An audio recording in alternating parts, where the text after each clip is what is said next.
So a few weeks ago, I saw a viral video of a very lovely family that I know. A grandmother opens her apartment door to her teenage granddaughter, and the young woman hands her a slip of paper. The grandmother reads what's on it. She laughs, bursts into tears, and then grabs her granddaughter in a long and fierce embrace. So what was on that little slip of paper? You're probably wondering. The paper was a prescription written by the family doctor, who knew that both the grandmother and the granddaughter had been recently vaccinated. The doctor's note read, "You are allowed to hug your granddaughter."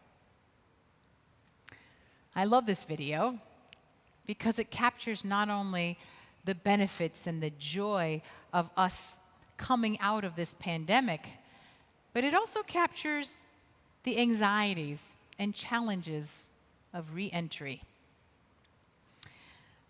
Our Torah portion, Tazria Mitzora, the mostly unpleasant, seemingly irrelevant section of laws on leprosy and skin eruptions, actually aligns amazingly well with where our country is right now. Because you see, the ancient priests have been dealing with a terrible plague. It's highly contagious.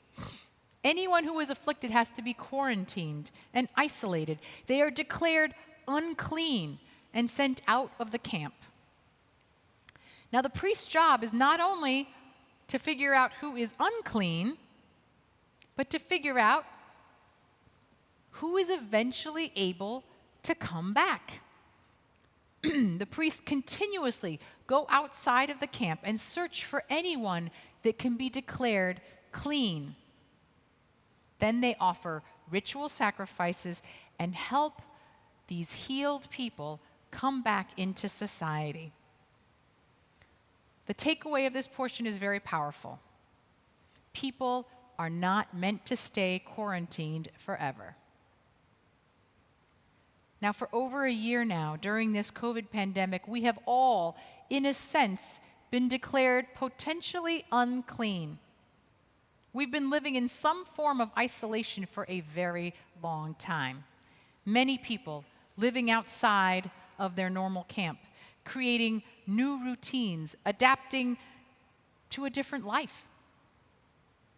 But we are just now starting to see the beginning of the end of this pandemic. Over 24% of Americans are now fully vaccinated. And the numbers are growing every day. Just last Saturday, a record number 4.6 million Americans were vaccinated in a single day. More and more of us are being declared clean. We're absorbing the idea that we're pretty safe. We can go back into the world, go back to normal. Hallelujah! On the outside, we're cheering. But why is it that so many of us on the inside are also secretly panicking? Still afraid. I've heard many people who are fully vaccinated say that this is not going to change anything about the way they're living their lives. For some of us, this is because we still fear that we're not truly safe. For some of us who are creatures of habit, we're not willing to let go of the new habits that we have developed. We dread having to relearn routines, like going back to an office, especially if we have a long commute, or perhaps having to wear pants that don't have an elastic waist, or finding a dog sitter for our pandemic puppy we got. All of these changes required for re-entry can cause anxiety, even a sense of loss. For some, this last year's respite from the busyness and expectations of all our social interactions has actually been a relief, some welcome downtime. And we dread going back to the way things were. Now, getting the vaccine is only one step towards returning to normalcy.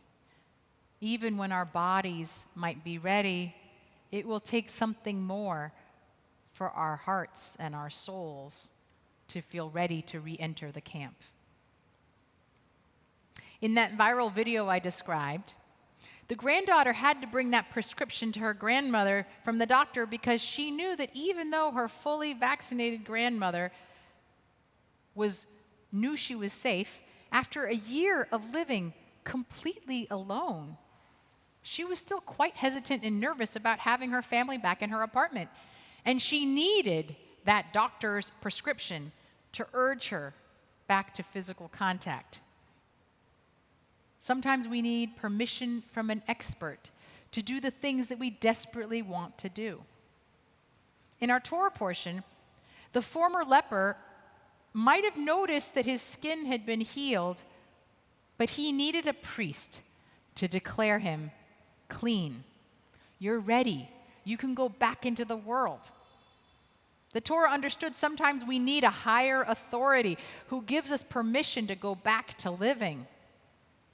For some people, it's going to take more than our vaccine card to emerge back into life. Even if we know in our minds that we're clear, we might need an invitation from someone else to venture out. And this is where the charge that we are all to be a nation, a kingdom of priests, calls each one of us to be priests for each other. Perhaps you can be the one that helps your grandmother or your friend or your fellow citizens out of their homes and back into life.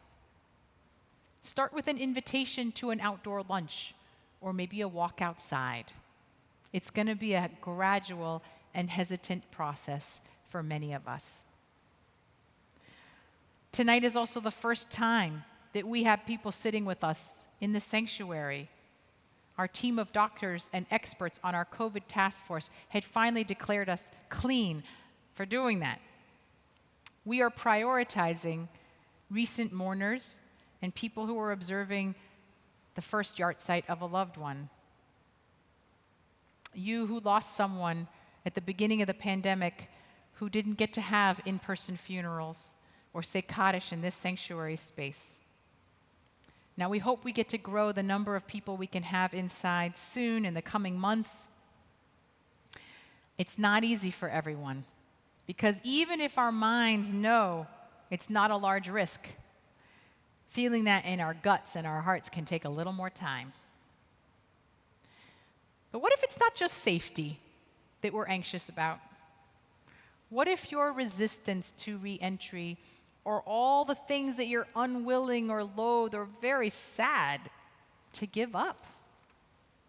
Your personal time, your lunches at home, living somewhere else, not wearing heels. I know that this last year has certainly brought some silver linings, and I think we should not give up on all of the things that we've been able to gain in this time. But I know that as strong as this community has been in our virtual life, we are social creatures.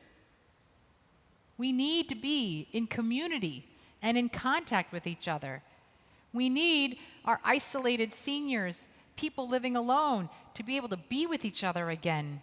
We need this sanctuary filled with people again, praying together, if not swaying together. We need our midtown and our downtown offices filled again with people supporting our restaurants and small businesses. We need to see our cities vibrant with life again. And these communities that we love need all of us to reemerge and connect in real life. But that might require that we let go of some of the things that we've gotten quite used to in the last year. Now, our Torah portion understood this as well. In fact, the priest makes clear that in addition to declaring someone clean, a person has to make some sacrifices in order to re-enter. In the Torah, it details a very strange ritual involving two birds, one of them live, one of them dead, where the priest sprinkles the dead blood over the clean leper 7 times, and then offers up 3 lambs and some flour cakes to God. That's so much harder than just getting a vaccination. Now, but in the end, the result of these sacrifices are full re-entry for everyone. We cannot recover from this pandemic without all of us emerging and doing that with some sacrifice. Tellingly, the Hebrew word for sacrifice is korban. It comes from the Hebrew word karov, which means to draw close. We might think of sacrifice as something that we give up, and that's true. But we make these sacrifices for the sake of coming closer. We all need to draw close again. Who knew we could learn so much about our COVID reentry process from Tazria Mitzora of 3,000 years ago? May we all be priests for one another and help each other come back to the camp. May we be willing to make the sacrifices so that we too may draw close again and bring life back into our camp, because we all know it's been too long.